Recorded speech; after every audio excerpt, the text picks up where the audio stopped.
السلام علیکم۔ اچھے بیان اور مزید اچھی ویڈیوز کے لیے ہمارے چینل کو سبسکرائب کریں اور لائک اور شیئر کرنا نہ بھولیں اور بیل آئیکن کو پریس کریں۔ شکریہ۔ ایک بات، وَإِذَا سَأَلَكَ عِبَادِي عَنِّي فَإِنِّي قَرِيبٌ أُجِيبُ دَعْوَةَ الدَّاعِ إِذَا دَعَانِ فَلْيَسْتَجِيبُوا لِي وَلْيُؤْمِنُوا بِي لَعَلَّهُمْ يَرْشُدُونَ۔ یہ آیت بڑی زبردست ہے اللہ کی رحمت کو بتانے کے لیے۔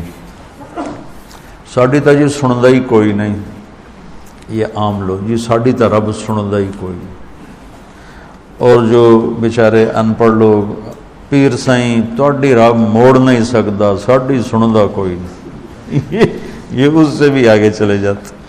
او بھائی اللہ بڑا بے نیاز ہے، جس کی چاہے موڑ دے، جس کی چاہے سن لے، لیکن رب سب کی سنتا ہے، یہ یہاں بتانا ہے۔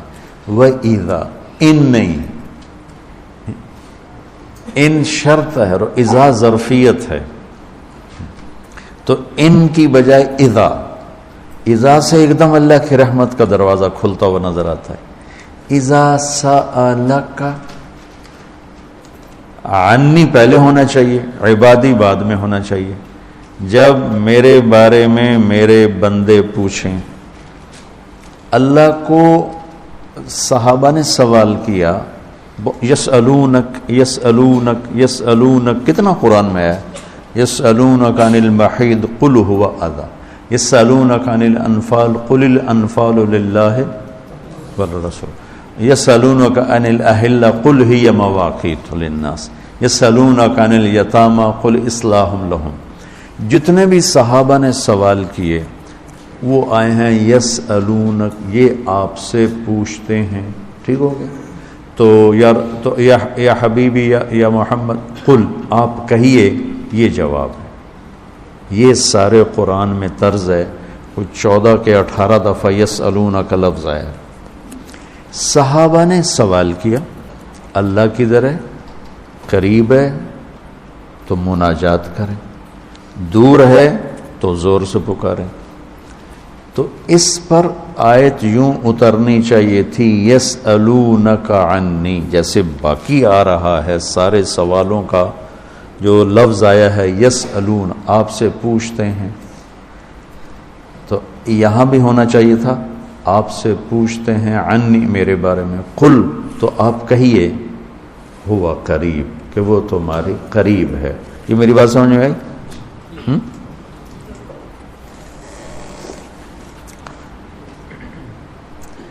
یہاں اللہ تعالیٰ نے وَإِذَا سَأَلَكَ، یسألون کا مطلب ہے کہ ابھی یہ جواب ہے، بعد میں بدل سکتا ہے۔ یسألونک عن کذا قل ہوا، تو یسألونک اور قل ہوا میں حتمی نہیں ہے، ابھی یہ بات ہے، کل کو بدل بھی سکتی ہے۔ اذا کا مطلب ہے کہ یہ ابدی جواب ہے، یہ جواب قابل تبدیل نہیں ہے، یہ آگے جو جواب آئے گا وہ ہمیشہ کے لیے ہے۔ اب سنو، وَإِذَا سَأَلَكَ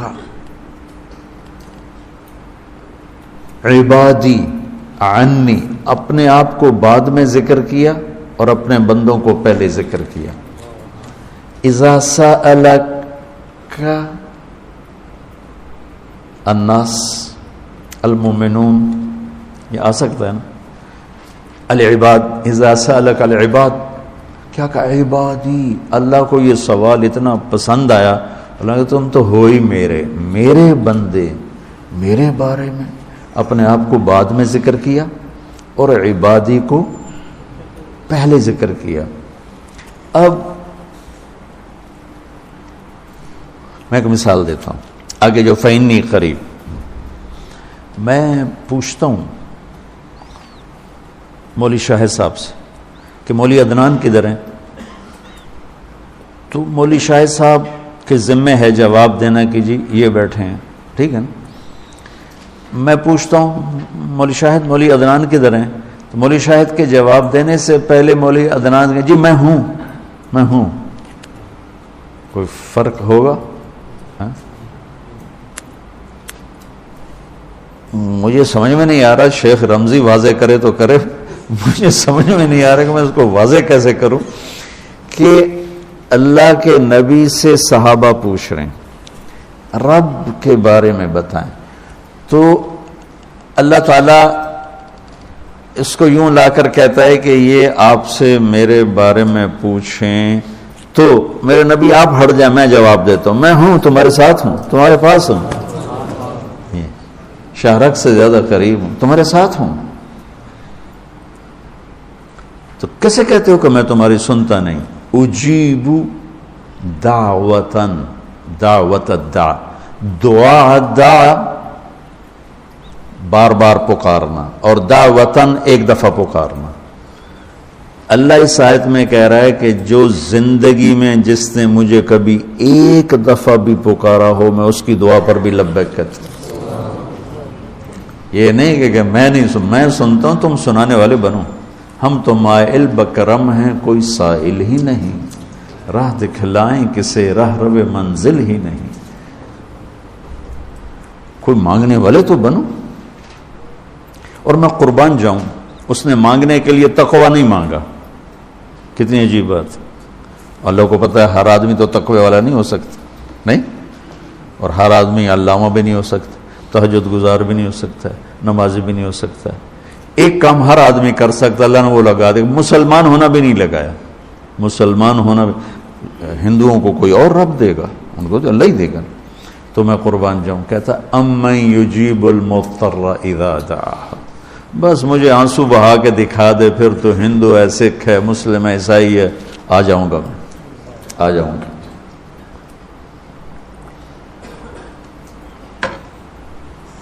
سب کی سنتا، اجیب الدعوت الداع، ایک دفعہ بھی جو زندگی میں پکارتا ہے نا، اذا دعان، جب جس وقت اس کی زبان سے یا اللہ نکلے گا میں لبیک کہتا ہوا ہوں گا۔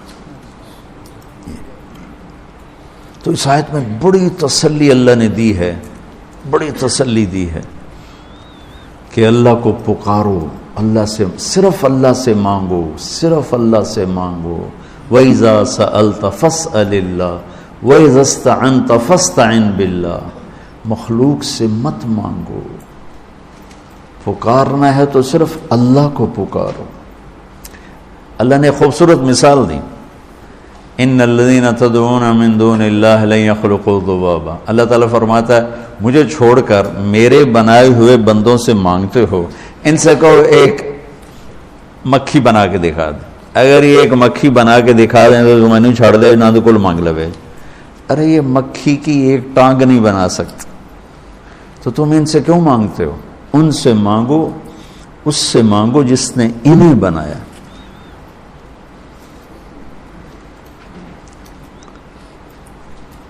تو اس آیت میں اللہ نے بڑی تسلی دی ہے کہ تم مانگنے والے رو دھو کے میرے سامنے رونا سیکھ لو، کر دوں، مضطر بن کے دکھا دو۔ جیسے ہمارے ہاں دعائیں مانگی جاتی ہیں، ہاتھ ادھر ہوتے ہیں اور گا گا کے ربنا آتنا، یہ دعا ہے؟ یہ تو دعا کا مذاق ہے، اس کو دعا کہتے ہیں۔ اور پیچھے نمازیوں کو کوئی ہوش نہیں ہوتا کہ مولوی صاحب کیا دعا مانگ رہے ہیں۔ دعا تو ایک پکار، ایک فریاد ہے، عرش کو ہلا دے، اگر کوئی تڑپ کے اللہ کو دکھا دے تو۔ اس کے بعد ایک بڑی خوبصورت بات آئی ہے، وہ بتانا چاہتا ہوں۔ احل لکم لیلۃ الصیام الرفث الی نسائکم ہن لباس لکم وانتم لباس لہن، بس یہ بتانا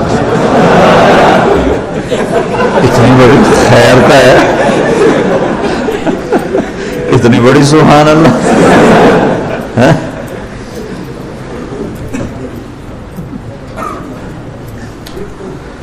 دنیا میں جو اللہ نے رشتے بنائے ہیں